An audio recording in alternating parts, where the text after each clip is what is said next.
दोस्तों जितने भी अब की बार 10th क्लास में जो कि 2027 में एग्जाम देने जा रहे हैं उन विद्यार्थी के लिए जो कि है प्रश्न जो कि वीवीआई प्रश्न लेकर आए हैं और जो कि इसी में से आप लोग को प्रश्न पूछा जाए। कौन सा है? तो मैथ का है, ठीक ना। आप लोग को रट लेना है और हम आप लोग को सिर्फ आंसर बताते जाएंगे, प्रूव्ड करके आंसर निकाले, ठीक ना। अगर आप लोग को प्रूव्ड करते हैं तो बहुत समय लग सकता है, ठीक। अब यहाँ पर देखिए क्या कर रहा है कि प्रेमीय संख्याओं को निरूपित किया जाता है। तो निरूपित किया जाता है तो क्या हो जाएगा इनका हो जाएगा P/Q के रूप में, जहां तो आंसर हो जाएगा बी नंबर, ठीक ना। अगला प्रश्न देखिए क्या कह रहा है कि इनमें से कौन अप्रिमेय संख्या है। तो इनमें से कौन अप्रिमेय संख्या है तो क्या हो जाएगा √2, तो आंसर हो जाएगा सी नंबर, ठीक ना। अब अगला प्रश्न देखिए क्या कह रहा है तीसरा नंबर में, तो क्या कह रहा है परिमेय संख्याओं का अप्रिमेय संख्याओं के समूह को क्यों कहा जाता है, क्या कहा जाता है, सॉरी क्या कहा जाता है, ठीक ना।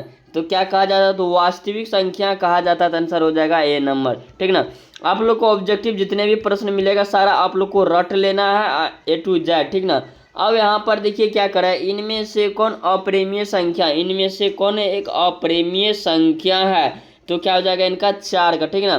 तो अप्रिमेय संख्या देखिए सी नंबर हो जाएगा 0 20 12 0 12 00 12, यह आंसर हो जाएगा आप लोग को सी नंबर, ठीक ना। अप्रिमेय संख्या हो गया है।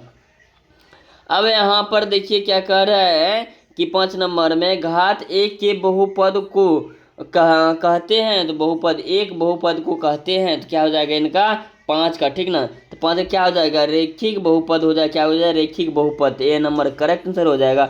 अगला प्रश्न देखिए क्या कह रहा है कि यदि px बराबर जो कि 2x + 3 का एक शून्य के है तो k का मान क्या होगा। तो k का मान क्या होगा तो क्या हो जाएगा इनका हो जाएगा -3/2, तो आंसर हो जाएगा बी नंबर। अब अगला प्रश्न देखिए क्या कह रहा है कि 7 नंबर में अगर px बराबर ax + b का एक शून्य के है तो k का मान क्या होगा। सेम सवाल है लेकिन यहाँ अंक चेंज है, ठीक ना। सेम सवाल है अंक चेंज है तो आप लोग को क्या हो जाएगा इनका हो जाएगा -d/b/a, आंसर हो जाएगा ए नंबर करेक्ट, ठीक। अब अगला प्रश्न देखिए क्या कह रहा है कि संख्या रेखा पर 0 से प्राकृतिक संख्या तक को क्या कहा जाता है। तो क्या कहते हैं तो क्या हो जाएगा इनका 8 का, ठीक ना। क्या पूर्ण संख्या कहते हैं, तो आंसर हो जाएगा ए नंबर। अगला प्रश्न देखिए क्या कह रहा है, अगला प्रश्न देखिए दो चर क्या कह रहा है कि दो चर वाले समीकरण जिनमें x और y दो चर है तो का उनका व्यापक रूप है। तो व्यापक रूप है तो क्या हो जाएगा इनका हो जाएगा ax + by + c = 0, तो आंसर हो जाएगा ए नंबर, ठीक ना। अगला प्रश्न देखिए क्या कह रहा है दो चर वाले रैखिक समीकरण ax + by + c = 0 में y का मान है। तो y का मान क्या हो जाएगा तो इनका क्या हो जाएगा 10 का, ठीक ना। तो इनका क्या हो जाएगा तो इनका हो जाएगा ax + c/b, ठीक ना। तो आंसर हो जाएगा सी नंबर। अगला प्रश्न देखिए क्या कह रहा है कि यदि क्या कर रहा है यहाँ दिए गए दो चरणों वाले रेखा समीकरण ax + by + c = 0 तो y = 0 हो तो x का मान क्या होगा, x का मान होगा, ठीक ना। x का मान क्या हो जाएगा यह होगा तो क्या हो जाएगा इनका 11 का, क्या हो जाएगा -c/a, आंसर हो जाएगा बी नंबर, ठीक ना। क्या हो जाएगा तो बी नंबर करेक्ट आंसर हो जाएगा। अगला प्रश्न देखिए क्या कह रहा है 12 नंबर में कि x⁻n-1 का एक गुणक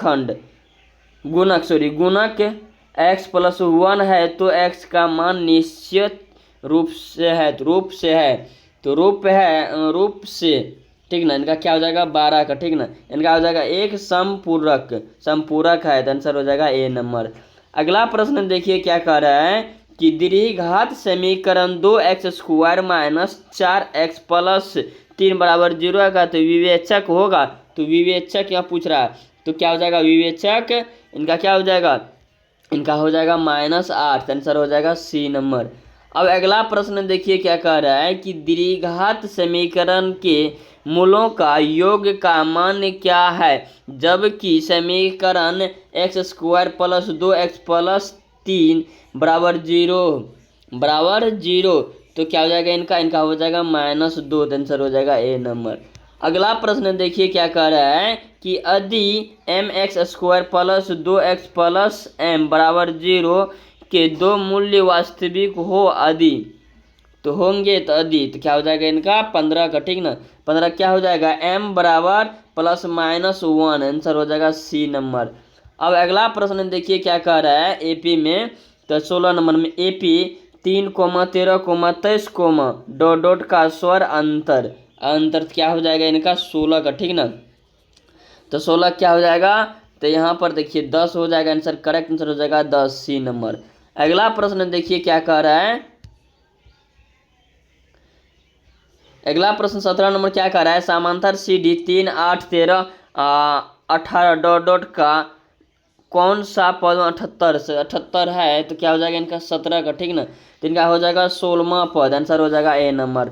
अगला प्रश्न देखिए क्या कह रहा है 18 नंबर, यदि किसी एपी का प्रथम पद ए स्वतंत्र डी है तो एनवा पद होगा, तो एनवा पद होगा तो क्या हो जाएगा इनका n plus into n-1 D. तो यह सूत्र होता है, ठीक ना, यह सूत्र लागू होता है। तो आंसर हो जाएगा ए नंबर। अब अगला प्रश्न देखिए क्या कह रहा है, त्रिभुज ए बी सी में डी ई लंबे और बी सी और जिनमें ए डी बटे बी डी बी और बराबर कितना है, तो 5/3 और तब ए ई और ई सी बराबर क्या होगा, ए सी बराबर क्या हो जाएगा, ठीक ना। तो इनका हो जाएगा 5/3। आंसर हो जाएगा ए नंबर करेक्ट आंसर, ठीक। अगला प्रश्न देखिए क्या कह रहा है, अगला प्रश्न क्या है, नीचे दिए गए चित्र में डीई और बी सी तो एक्स का मान क्या होगा। यहाँ पर देखिए चित्र दिया गया है, चित्र में समझ लेना है, ठीक ना। तो चित्र में जो दिया गया है तो क्या हो जाएगा इनका, जो कि यहाँ पर डीई यह देख सकते हैं डीई और बी सी, ठीक ना, यह दोनों का एक्स का मान था। एक्स का मान देखिए यह निकालना है और इसमें तो माइनस प्लस कर देना है तो हो जाएगा। तो इनका क्या हो जाएगा, तो इनका हो जाएगा 8 इकाई। आंसर हो जाएगा बी नंबर। अगला प्रश्न देखिए, त्रिभुज ए बी सी में कोण 90 डिग्री और ए बी बराबर 5 सेंटीमीटर और ए सी बराबर 12 सेंटीमीटर तथा ए डी टी बराबर बी सी, तो ए डी का मान क्या होगा, ठीक ना। ए डी का मान क्या होगा, ठीक ना। तो इनका क्या हो जाएगा 21 का हो जाएगा, तो 25/13 सेंटीमीटर। आंसर हो जाएगा सी नंबर, ठीक ना। अगला प्रश्न देखिए क्या कह रहा है 22 नंबर में, दो बिंदुओं P, -2 और Q बराबर -2, के मिलने वाली रेखाखंड माध्य बिंदु के न्यूनतम क्या है, न्यूनतम क्या होगा, क्या हो जाएगा इनका 22 का, ठीक ना। इनका हो जाएगा 0,0। आंसर हो जाएगा ए नंबर। अगला प्रश्न देखिए क्या कह रहा है कि y का वह मान क्या है जिसके लिए p इंटू 2,-3 और q 10, y के बीच की दूरी मात्रक। तो क्या हो जाएगा इनका दूरी मात्रक क्या हो जाएगा इनका -9,3। आंसर हो जाएगा सी नंबर। अब यहाँ पर देखिए 24 में क्या कह रहा है कि उस त्रिभुज का क्षेत्रफल क्या है जिसके शीर्षक 2,3 -1,0 और 2,-4 है।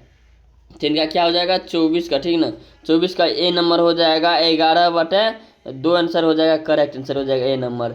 अगला प्रश्न देखिए क्या कह रहा है कि -4 और -6 किस चतुर्थांश में होंगे, किस चतुर्थांश में होंगे, तो क्या हो जाएगा इनका 25 का, ठीक ना। 25 का क्या हो जाएगा इनका तृतीय में हो जाएगा। तो आंसर हो जाएगा सी नंबर, ठीक। क्या हो जाएगा सी नंबर करेक्ट आंसर हो जाएगा। अब यहाँ पर देखिए क्या कह रहा है 1 + cot² थीटा का मान क्या होगा, जिनका मान क्या हो जाएगा, तो क्या हो जाएगा इनका हो जाएगा sec² थीटा। आंसर हो जाएगा सी नंबर, ठीक ना। यहाँ पर शेख शेख गलत लिखा हुआ है तो सुधार कर लेना है, तो आंसर हो जाएगा बी नंबर करेक्ट आंसर हो जाएगा, ठीक ना। अब यहाँ पर अगला प्रश्न देखिए क्या कह रहा है कि सेक पाई बटा 3 का मान क्या होगा। सेक पाई बटा 3 का मान क्या होगा, तो 27 में क्या हो जाएगा 1/2 आंसर हो जाएगा ए नंबर, ठीक ना। अब अगला प्रश्न देखिए क्या कह रहा है कि 8 sec square theta minus 8 tan square theta बराबर, तो बराबर क्या हो जाएगा इनका 28 का, ठीक ना। 28 क्या हो जाएगा इनका हो जाएगा 8, आंसर क्या हो जाएगा सी नंबर, ठीक ना। अब अगला प्रश्न देखिए क्या कह रहा है कि कोस कोस 48 डिग्री माइनस साइन 42 डिग्री का मान है, तो एक होता है, तो इनका क्या होगा, तो एक आंसर हो जाएगा बी नंबर, ठीक ना। 29 का तो बी नंबर। अब यहाँ अगला प्रश्न देखिए क्या कह रहा है कि एक उद्गरण स्तंभ की ऊंचाई 7√3 मीटर है तथा उनकी छाया की लंबाई 21 मीटर है, तो प्रकाश की स्रोत का यूनियन कोण होगा, तो यूनियन कोण होगा तो क्या हो जाएगा इनका हो जाएगा 30 डिग्री का कोण, तो ए नंबर हो जाएगा। अगला प्रश्न देखिए क्या कह रहा है 31 में, चित्र में देखकर बताएं कि सी का न्यून कोण कितना है। तो चित्र यहाँ पर दिया गया, तो यहाँ पर सी का न्यून कोण कितना होगा, ठीक ना। यह कोण कितना होगा, ठीक, तो इनका क्या हो जाएगा 31 का, ठीक ना। 31 का क्या हो जाएगा आप लोग बता सकते हैं, तो 45 सॉरी इनका कितना हो जाएगा 30 डिग्री होगा, ठीक ना। 30 डिग्री का न्यून कोण है।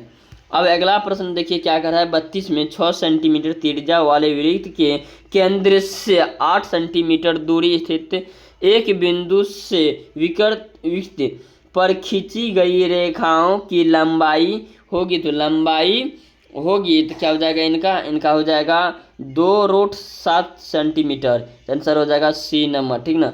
अगला प्रश्न देखिए क्या कह रहा है कि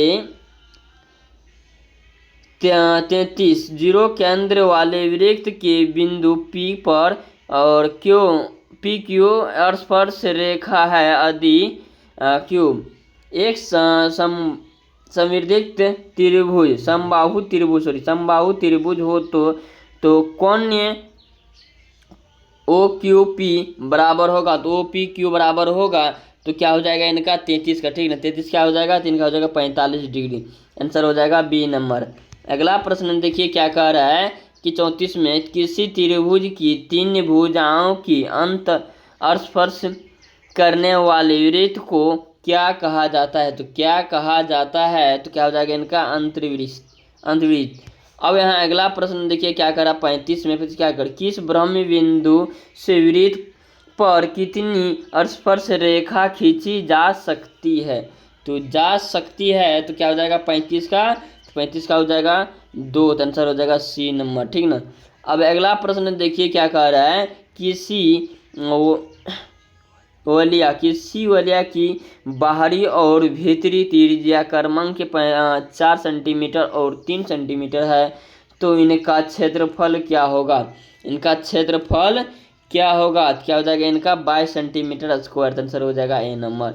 अगला प्रश्न देखिए क्या कह रहा है दो वृत्तों के त्रिज्याओं का अनुपात ए अनुपात बी है, तो उनके क्षेत्रफलों का अनुपात होगा, क्षेत्रफलों का अनुपात होगा, तो क्या हो जाएगा इनका, तो ए स्क्वायर अनुपात बी स्क्वायर, आंसर हो जाएगा बी नंबर, ठीक। अगला प्रश्न देखिए क्या कह रहा है कि यदि किसी एक परिवृत्त की त्रिज्या 21/22 मीटर है तो उनके द्वारा एक चक्कर में तय की गई दूरी, तो इनका क्या हो जाएगा तय की गई दूरी, तो 38 का, तो आंसर क्या हो जाएगा इनका हो जाएगा बी नंबर, 6 मीटर, तो आंसर हो जाएगा बी नंबर। अगला प्रश्न देखिए क्या कह रहा है 39 में किसी वृत्त का क्षेत्रफल 49 पाई वर्ग सेंटीमीटर है, तो उनका व्यास होगा तो क्या हो जाएगा 39 का, तो 39 को हो जाएगा 14 सेंटीमीटर, आंसर हो जाएगा बी नंबर, ठीक। अगला प्रश्न देखिए क्या कह रहा है 40 में क्या करो, दो दो बेलनों के त्रिज्याओं का अनुपात 2:3 और उनकी ऊंचाई का अनुपात 3:2 है, तो उनकी आयत का अनुपात क्या हो जाएगा, 2:3। तो आंसर हो जाएगा ए नंबर, ठीक ना। अब अगला प्रश्न देखिए क्या कह रहा है 41 में। 41 में देखिए क्या कह रहा है कि एक लंबविवृत्त शंकु का आयतन क्या होगा, तो यदि ऊंचाई का उनकी त्रिज्या की 3 गुनी है, तो 3 गुनी है तो क्या हो जाएगा 41 का, तो क्या हो जाएगा पाई आर क्यू। तो आंसर क्या हो जाएगा सी नंबर, ठीक। अब अगला प्रश्न देखिए क्या कर रहा है 42 में। 42 में क्या कर रहा है, एक घन और उनके अंदर फिट बैठने वाले गोले के आयत का अनुपात कौन होगा, क्या हो जाएगा इनका 42 का, ठीक ना। क्या हो जाएगा इनका 6:5। तो आंसर हो जाएगा सी नंबर, ठीक ना। अगला प्रश्न देखिए क्या कह रहा है कि 5 सेंटीमीटर किनारे वाले एक के घन में को 1 मीटर किनारे वाले कितने घनाभ में विभक्त किया जाता है, तो विभक्त किया जाता है, तो क्या हो जाएगा 43 का, 43 का हो जाएगा 25। तो आंसर क्या हो जाएगा डी नंबर, ठीक ना। अगला प्रश्न देखिए क्या हो जाएगा, क्या कर अर्धगोले के संपूर्ण पृष्ठ क्षेत्रफल है, तो क्या हो जाएगा इनका हो जाएगा 3πr²। तो आंसर हो जाएगा ए नंबर। अगला प्रश्न देखिए क्या कह रहा है कि एक गोले की त्रिज्या 7 सेंटीमीटर है, तो उनका आयत होगा क्या हो जाएगा इनका हो जाएगा 1437 1/3 सेंटीमीटर क्यूब। तो आंसर हो जाएगा डी नंबर। अब अगला प्रश्न देखिए क्या कह रहा है कि 46 नंबर में 3 5 2 5 7 8 का बहुलक। अब बहुलक देखिए सिंपल से कैसे बहुलक निकाला जाता है, तो इनमें क्या हो जाएगा इनका 46 का हो जाएगा 5। देखिए तो 2 बार 5 आया है, तो जो भी बार बार आ रहा है तो उसको 3 बार आया है, तो वही बहुलक हो गया सिंपल से। यह दिमाग लगाना, बहुलक जब भी आएगा वह जितना बार है, मतलब देखिए सबसे ज़्यादा कौन आया है 5 आया, 3 देखिए 3 एक बार आया है, इनके बाद 5 कितना 1 2 3 बार 5 आया है, इनके बाद 2 1 आया है, 7 1 8 1, तो इनका 5 आंसर हो जाएगा सी नंबर, ठीक ना। अब यहाँ अगला प्रश्न देखिए क्या कर रहा है 47 में, किस असीमित बटन का माध्य क्रमांक 26.8 और 27.10 है, तो बहुलक होगा, तीनों में बहुलक होगा, तो 47 से क्या हो जाएगा इनका हो जाएगा 31.1 इनका हो जाएगा 30.1। आंसर हो जाएगा ए नंबर, ठीक ना। अब यहाँ पर अगला प्रश्न देखिए क्या कह रहा है, किसी वृत्तन के माध्यक और बहुलक के बीच के संबंध है, तो इनका क्या हो जाएगा बहुलक बराबर 3 माध्यक माइनस 2 माध्यक। आंसर हो जाएगा ए नंबर, ठीक ना। अगला प्रश्न देखिए क्या कह रहा है 49 नंबर में। 49 में क्या है, एक सिक्के को उछालने पर सीधे आने की प्रयोक्ता क्या हो जाएगा इनका 49 का, ठीक ना। इनका हो जाएगा बी नंबर 1/2। आंसर हो जाएगा बी नंबर। अगला प्रश्न देखिए क्या कह रहा है, किसी घटनाओं की प्रयोक्ता नहीं होती है, तो किसी घटना की प्रयोक्ता नहीं होती है, तो क्या हो जाएगा इनका -1 डी नंबर करेक्ट आंसर हो जाएगा। अगला प्रश्न देखिए क्या कह रहा है कि एक आदमी 24 मीटर पश्चिम जाता है, तो पुनः वह 10 मीटर उत्तर जाता है, तो वह अपने आरंभिक बिंदु से कितनी दूर है, तो क्या हो जाएगा इनका 17 मीटर दूरी है। तो आंसर हो जाएगा बी नंबर। आप लोग को 50 ही प्रश्न याद करना है। अगले वीडियो में आप लोग को बताएंगे 50 से शुरू से लेके 100 तक, ठीक। प्रश्न बनाया हुआ है, उतना आंसर नहीं निकाला हुआ है, तो यहाँ निम्न में कौन सा अपरिमेय संख्या नहीं है, निम्न में कौन अपरिमेय संख्या नहीं है, तो क्या हो जाएगा 11 हो जाएगा, जो कि 11 गुना 11 तो 21 हो जाता है, तो अपरिमेय संख्या 35 7 बचे 35 सी नंबर इनका हो जाएगा करेक्ट, ठीक। सी नंबर इनका अपरिमेय संख्या होगा। अपरिमेय संख्या नहीं है, अपरिमेय संख्या नहीं है तो इनका हो जाएगा 11 निकल जाएगा, ठीक ना। 11 गुना 11 करते हैं तो कितना निकल जाएगा, 121 हो जाता है। तो 121 एक निकल गया, तो एक निकल गया तो रूट से निकल जाएगा, तो बच गया 11। 11 एक अपरिमेय संख्या होगा, ठीक, अपरिमेय संख्या नहीं है, ठीक ना। आप लोग को इतना प्रश्न बता दिया, अगले वीडियो में हम लोग को बताएंगे पूरे प्रश्न।